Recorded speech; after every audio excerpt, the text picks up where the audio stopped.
Good morning student. लोक प्रशासन की क्लास में आप सभी का स्वागत है।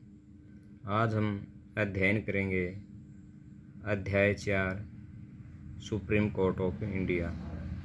इस लेसन से जो क्वेश्चन है वो पहला आज क्वेश्चन होगा। इससे पहले आपको बता देना चाहता हूँ कि क्वेश्चन नॉर्मल हैं। यदि आप वीडियो को देख नहीं सकते तो सुन अवश्य सकते हैं। अवश्य सुनना है ताकि आप आसानी से इसको क्वेश्चन को याद कर पाओ। और लेसन इस क्वेश्चन के अंदर मार्क किया गया है, उन्हीं मार्क्स तक आपको लिखना और याद करना है। और जो अनावश्यक है या कुछ अलग दिया गया है वो आप अवश्य छोड़ दिया गया है ताकि सही समय पर आप इस क्वेश्चन को, क्योंकि 8 नंबर का क्वेश्चन होता है, यदि आप अकॉर्डिंग टू बुक के लिखोगे तो काफ़ी टाइम लग जाएगा। तो इसके अंदर मैंने क्या कर रखा है, मार्क कर रखा है। उन मार्क तक आप लिखोगे और याद करोगे ताकि आपका समय भी ज़्यादा नहीं लगे और नंबर भी सही आप प्राप्त कर सको। तो आज का जो आपका क्वेश्चन है वो क्वेश्चन है, सर्वोच्च न्यायालय के संगठन यानी गठन या रचना भी कह सकते हैं, अधिकार क्षेत्र या उसकी शक्तियाँ तथा स्थिति का वर्णन कीजिए। ये क्वेश्चन आपका है। तो हम स्टार्टिंग करेंगे। भारतीय संविधान के अनुच्छेद 124 के अंतर्गत सर्वोच्च न्यायालय की व्यवस्था की गई है। सर्वोच्च न्यायालय में प्रारंभ में एक मुख्य न्यायाधीश तथा 7 अन्य न्यायाधीश होते थे। जब इसकी रचना की गई थी, गठन किया गया था 26 जनवरी सन 1950 को सुप्रीम कोर्ट का गठन किया गया था। तो उस टाइम पे इसके अंदर 7 न्यायाधीश थे, 8 न्यायाधीश है सॉरी, जिसमें एक मुख्य था और 7 अन्य थे। लेकिन आज वर्तमान में इनकी संख्या 31 है, जिनमें एक मुख्य न्यायाधीश तथा 30 अन्य न्यायाधीश हैं। वर्तमान में जस्टिस श्री रंजन गोगोई सर्वोच्च न्यायालय के मुख्य न्यायाधीश हैं। जो इनका कार्यकाल है वो समाप्त होगा 2021 में। मुख्य न्यायाधीश की नियुक्ति, इसके अंदर हम क्या लिखेंगे, सिर्फ ये लिखेंगे कि मुख्य न्यायाधीश की नियुक्ति वरिष्ठता के आधार पर या वरिष्ठता की सूची के आधार पर राष्ट्रपति के द्वारा की जाती है। सर्वोच्च न्यायालय के मुख्य न्यायाधीश की नियुक्ति वरिष्ठता के आधार पर राष्ट्रपति के द्वारा की जाती है। इसके बाद हम नेक्स्ट जो पॉइंट लिखेंगे वो पॉइंट होगा न्यायाधीशों की योग्यताएं। सबसे पहले नॉर्मली सभी क्वेश्चंस में यदि प्रधानमंत्री है, राष्ट्रपति है, मुख्यमंत्री है, तो कोई भी अधिकारी है तो उनकी योग्यताएं नॉर्मली यहाँ से शुरू होती है। वो भारत का नागरिक होना चाहिए, वो पागल या दिवालिया नहीं होना चाहिए।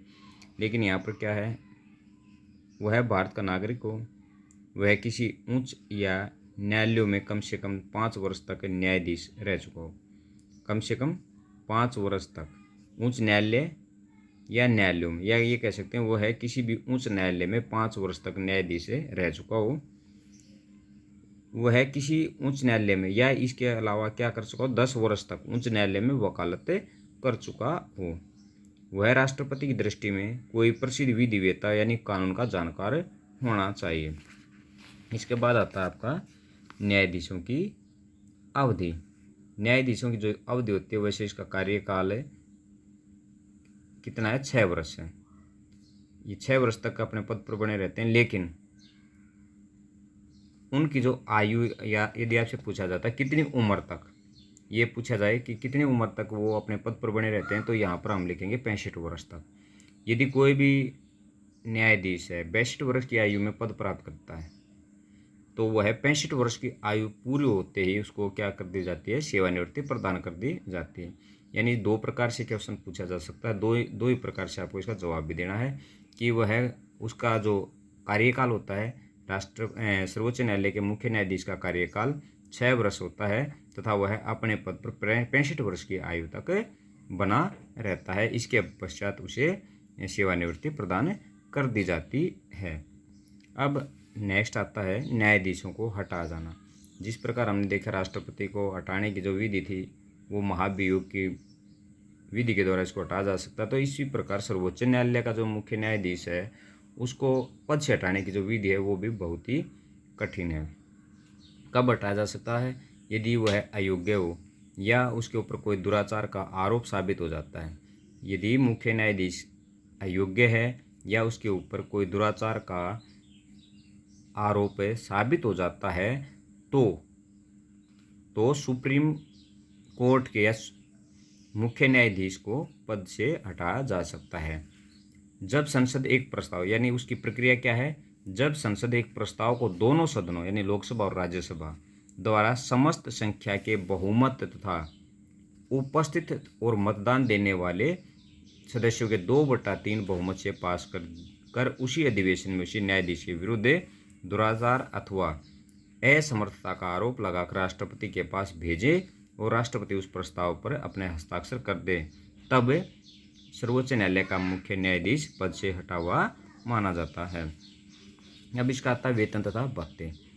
सर्वोच्च न्यायालय का जो मुख्य न्यायाधीश है उसका वेतन 2,80,000 रुपये मासिक है तथा अन्य न्यायाधीशों का जो वेतन है वो 2,50,000 रुपये मासिक है। यहाँ तक इसको लिखेंगे। अब इसके पश्चात इसके ऊपर एक प्रतिबंध होता है कि सेवानिवृत्ति के पश्चात या रिटायरमेंट के पश्चात वो है किसी भी क्षेत्र में या किसी भी न्यायालय में वकालत नहीं कर सकता। इसके पश्चात ये इतनी लाइन लिखोगे, आगे लिखने की आवश्यकता नहीं है। इसके बाद आता है सर्वोच्च न्यायालय का स्थान। सर्वोच्च न्यायालय का स्थान नई दिल्ली में रखा गया है, परंतु संविधान के अनुच्छेद 130 के अनुसार मुख्य न्यायाधीश राष्ट्रपति के परामर्श पर इसकी बैठक अन्य किसी स्थान पर करने का निर्णय कर सकते हैं। आप सिर्फ इसके अंदर क्या लिखोगे कि वर्तमान में सर्वोच्च न्यायालय नई दिल्ली में स्थित है।